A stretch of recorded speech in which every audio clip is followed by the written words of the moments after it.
और चलिए अब खबरों को विस्तार से देखते हैं। कोरोना पीड़ितों का आंकड़ा देश में लगातार बढ़ता जा रहा है और अभी तक भारत में कुल 67,152 लोग कोरोना से संक्रमित हो चुके हैं और राजस्थान में यह आंकड़ा कोरोना पीड़ितों का 3,898 तक पहुंच चुका है। चलिए पहले आपको राज्यवार बताते हैं कि किस राज्य में कितने कोरोना संक्रमित मामले अब तक सामने आ चुके हैं। तो राज्यवार ये आंकड़े आप देख सकते हैं कि कितने ज्यादा संक्रमित यहां पर लगातार बढ़ते जा रहे हैं। सबसे पहले शुरुआत हम जम्मू कश्मीर से करते हैं। 861 यहां पर कुल पॉजिटिव केसेस हैं। पंजाब में 1,823 तक ये आंकड़ा पहुंच चुका है। वहीं हरियाणा में 703, राजस्थान में ये आंकड़ा 3,898 तक पहुंच चुका है।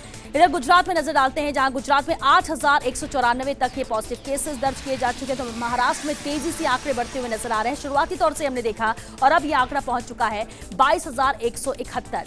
इधर कर्नाटक में 848 है, केरल में 512 पॉजिटिव केसेस हैं। तो वहीं तमिलनाडु में 6,009 का ये आंकड़ा है। आंध्र प्रदेश में 1,980, तेलंगाना में ये आंकड़ा 1,196 का है। तो वहीं 271, ओडिशा में आंकड़े पहुंच चुके। पश्चिम बंगाल में 1,939, बिहार में 696, उत्तर प्रदेश में आंकड़ा 3,467 का है। तो वहीं 68 उत्तराखंड में पॉजिटिव केसेस हैं। लद्दाख में 42 हैं।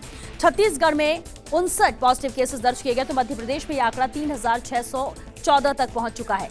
वहीं देश की राजधानी दिल्ली, जहां पर कुल पॉजिटिव केसेस 7,233 सामने आ चुके हैं और इस तरह से पूरे देश में संक्रमित लोगों का जो आंकड़ा है वो 67,152 का है और मौतों का आंकड़ा पहुंच चुका है 2,206।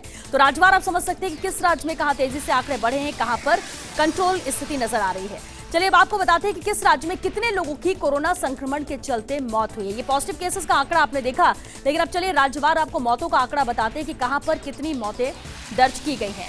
शुरुआत महाराष्ट्र से करते हैं, जहां पर सबसे ज्यादा पॉजिटिव केसेस हैं। यहां 832 लोगों की मौत संक्रमण के चलते हुई है। 22,171 कुल पॉजिटिव केसेस, लेकिन मौतों का आंकड़ा 832 पहुंच चुका है महाराष्ट्र में। तो महाराष्ट्र के आंकड़े हैं। इधर गुजरात में यह आंकड़ा 493 का पहुंच चुका है, यानी इतने लोगों की जान नहीं बचाई जा सकी जो कि कोरोना पॉजिटिव थे। 8,194 कुल पॉजिटिव केसेस गुजरात में।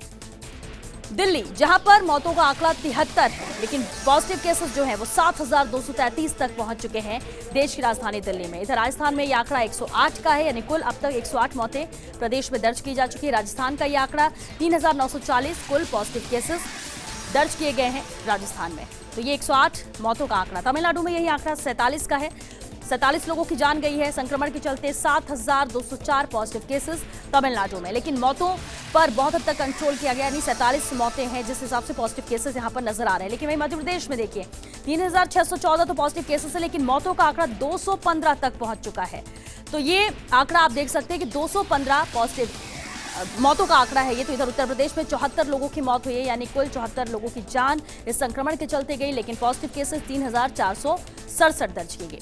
तेलंगाना में आंकड़ा 30 का है, 30 लोगों की जान गई है। यहाँ पर 1,196 पॉजिटिव केसेस है। पिछले एक हफ्ते में बहुत हद तक कंट्रोल नजर आ रहा है, उतनी तेज गति से यहाँ पर पॉजिटिव केसेस बढ़ते हुए नजर नहीं आए। लेकिन आंध्र प्रदेश में आंकड़े जरूर तेजी से बढ़ा है। मौतों का आंकड़ा 45 है। 45 लोगों की मौत यहाँ पर हुई है। 1,980 कुल पॉजिटिव केसेस है आंध्र प्रदेश में।